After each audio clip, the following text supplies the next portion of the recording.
Now, the most searched topic when it comes to your feet is heel pain. Now, heel pain is a super common topic. It's thrown around a lot, but not everybody realizes that there's so many different types of heel pain.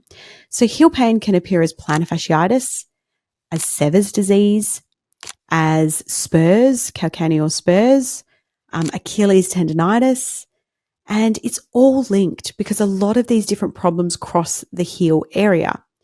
Now, the other thing to remember with heel pain is that it's not always in the spot where you feel it.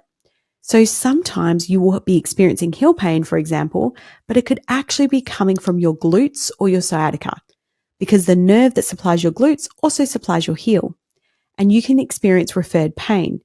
Now, it is really important to avoid certain types of shoes and also only wear certain types of shoes when you have heel pain.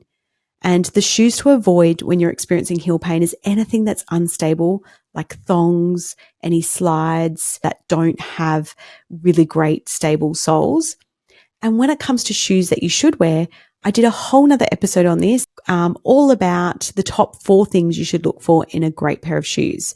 So have a listen to that, because 70% of problems that come through the doors could be resolved with just changing shoes alone. That is how powerful footwear really is. So if you're experiencing heel pain, it's great for you, even just for 3 months while you're initiating your treatment, to avoid the shoes that can flare up heel pain and focus on only wearing good supportive shoes.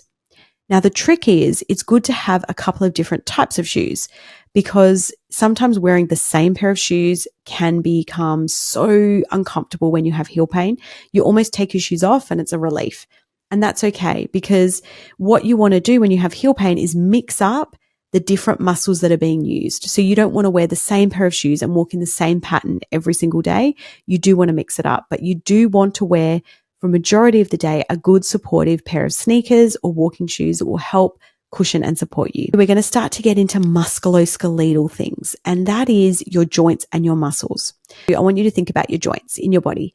Now, all of our joints have a certain range of movement, and over time, just due to wear and tear, how we sit at our desks, exercise, and the way we walk, our joints can become stiff and immobile. And what that means is there's not a lot of movement in them.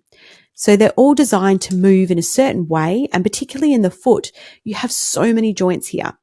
And they are definitely designed to maximize efficiency by all moving in a certain direction. Now, when these joints are blocked or stiffened, it means that all of a sudden you're not walking the way that you should be, and you can develop pain and discomfort. So I always recommend that people see a practitioner who specializes in joint mobilization, and that could be your podiatrist. There's also osteopaths and chiropractors and even physios that can help with joint mobility. And what you would expect is for someone to gently manipulate those joints or crack them sometimes, or, just different techniques that they use to improve mobility in those joints. At the very, very least, to make sure that joints are mobile, they're getting good range of motion through there, and therefore you'll be at reduced risk of any injury. But then when it comes to biomechanics, we need to start to look at the way you walk, because you might be someone who doesn't have an efficient gait or walk on you, and you need some help either with orthotics or offloading different areas in the body to help reduce your heel pain or any other pain and discomfort. So going to see a podiatrist who specializes in biomechanics and can watch you walk and make some suggestions on either off-the-shelf orthotics or custom-made orthotics is really, really important. Now, as a rule in my clinic when I was treating my patients, I would always try something off the shelf first.